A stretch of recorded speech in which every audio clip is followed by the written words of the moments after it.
Selamat pagi, Bapak Ibu, Saudara yang dikasihi oleh Tuhan. Salam.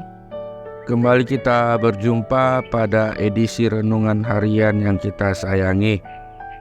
Dan ada baiknya sebelum kita melakukan segala aktivitas kita dalam satu hari ini, kita mendengarkan firman Tuhan.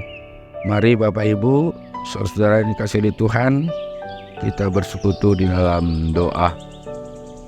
Damai sejahtera yang dari Allah Bapa yang melampaui segala akal, itulah yang memelihara hati dan pikiranmu di dalam Kristus Yesus Tuhan kita. Amin. Bapak Ibu Saudara yang dikasihi oleh Tuhan, renungan harian kita pada saat ini Kamis 21 September 2023 dari surat Apostol Paulus kepada jemaat Tesalonika, yaitu 1 Tesalonika 1 ayat 2. Kami selalu mengucap syukur kepada Allah karena kamu semua dan menyebut kamu dalam doa kami. Bahasa Bataknya, namandok moliate dohami toktong tu debata sialahamu saluhutna. Ai gutari ngotihami dohamu di tangyang nami. Saudaraku yang dikasihi oleh Tuhan, setiap orang yang menanam pohon pasti mengharapkan agar pohon tersebut bertumbuh dengan sehat dan pada akhirnya pohon tersebut dapat berbuah. Dan buah daripada pohon itu bisa dia nikmati.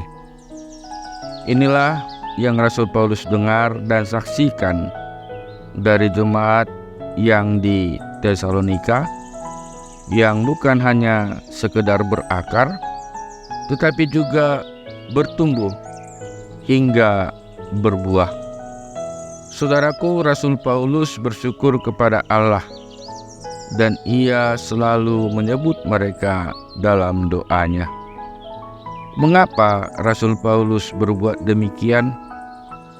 Sebab jemaat di Tesalonika telah menjadi jemaat yang sehat dan bertumbuh. Iman mereka terus menghasilkan perbuatan baik. Kasih mereka terwujud secara nyata. Dan mereka terus bertekun dalam pengharapan mereka akan kedatangan Kristus yang kedua kalinya. Hal ini menunjukkan bahwa mereka sungguh-sungguh telah menjadi umat pilihan Tuhan, dan bahkan Tuhan telah mengasihi mereka. Mereka menjadi umat pilihannya karena menerima Injil yang disampaikan Paulus, bukan dengan kata-kata hikmat atau kepasihan lidah atau kecakapan, bahkan kemampuan dan karisma dari seseorang seperti Paulus, tetapi karena kuasa Roh Kudus yang turut bekerja di dalam hati mereka. Saudaraku, respon jemaat di Tesalonika memang luar biasa, di mana mereka menerima Injil dengan sukacita, meskipun mereka dalam penindasan yang berat. Dapat kita baca di dalam Kisah Para Rasul 17 ayat 1 sampai dengan 9. Saudaraku, Injil bukan hanya mengubah hidup mereka dari penyembah berhala menjadi pelayan Allah yang hidup dan benar, melainkan juga telah membuat mereka menjadi jemaat yang taat. Dapat kita lihat pada ayat 6, dan bertumbuh bahkan berbuah ayat 8 sampai dengan 9, penuh dengan kasih dan bahkan juga berpengharapan akan kedatangan Kristus kembali ayat 10. Hal-hal inilah yang telah menjadi teladan dan kesaksian bagi jemaat-jemaat lain di sekitar mereka. Sehingga di mana-mana orang-orang membicarakan tentang iman, dan perbuatan mereka dalam menyambut Tuhan Yesus. Bagaimana dengan kita, saudaraku? Apakah iman kita bertumbuh? Apakah kasih kita nyata terhadap sesama kita? Atau apakah kita tetap di dalam pengharapan kita yang teguh dan di dalam menjalani kehidupan kita ini sehingga kita menghasilkan buah yang lebat dan menjadi berkat bagi sesama kita?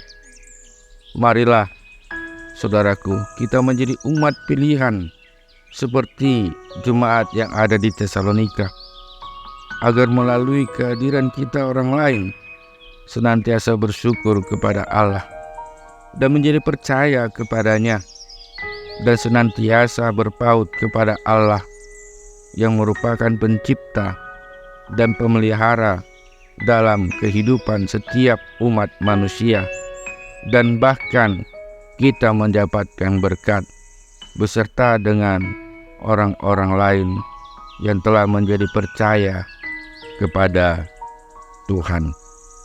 Amin. Kita berdoa.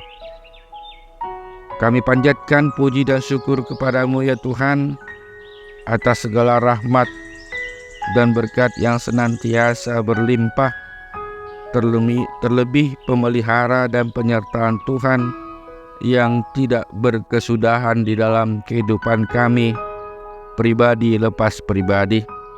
Kami juga bersyukur kepadamu ya Tuhan, melalui Injil kami menjadi percaya kepadamu. Oleh sebab itu kami meminta kepadamu ya Tuhan, supaya iman kami dapat bertumbuh dengan baik. Ajar kami senantiasa berpaut kepada Tuhan, dan senantiasa Roh Kudus mendiami hati dan pikiran kami, terlebih di dalam menjalani kehidupan kami dalam satu hari ini, di dalam melakukan segala aktivitas kami. Kami serahkan seluruh kehidupan kami ke dalam tangan Tuhan. Sertai dan lindungi kami ya Tuhan, jauhkan kami dari segala mara bahaya. Tuhan juga yang memberkati pendidikan kepada anak-anak kami, memberkati orang-orang ya Tuhan yang lemah, memberkati juga dengan keluarga kami, suami kami, istri kami yang bekerja. Kuatkan mereka, berikan kekuatan bagi mereka di dalam melakukan segala pekerjaan mereka, sehingga pekerjaan mereka dapat mendapatkan upahnya dan juga dapat memenuhi segala kehidupan kami, kehidupan keluarga kami. Jauhkan kami dari segala sakit penyakit, dan penyertaan Tuhan serta perlindungan Tuhan yang kami harapkan di dalam kehidupan kami dalam satu hari ini. Terpujilah nama Tuhan dan dengarkanlah doa kami hanya di dalam nama Kristus Yesus Tuhan kami. Amin.